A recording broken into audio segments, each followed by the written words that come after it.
Hai guys, Assalamualaikum, selamat pagi. Kali ni kita nak buat you all review makanan di restoran Rebung KL Taman Botanik.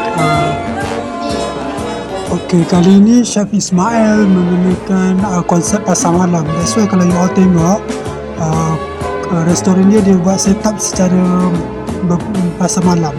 Konsep itulah. Kat sini ada live music dan juga pelbagai gerai-gerai yang disediakan kat sini dengan food yang begitu banyak sekali, variety menu dan juga pelbagai bentuk hidangan secara buffet dan secara store. Okay guys, kalau you perhatikan dekat sini memang ramai artis-artis yang datang support Chef Ismail, sebab restoran ni memang dah lama kat sini, dah terkenal dah. Menu diorang tu di kalangan artis-artis memang dah biasa makan kat sini. That's why lah kita recommended sangat. Thank you guys for watching.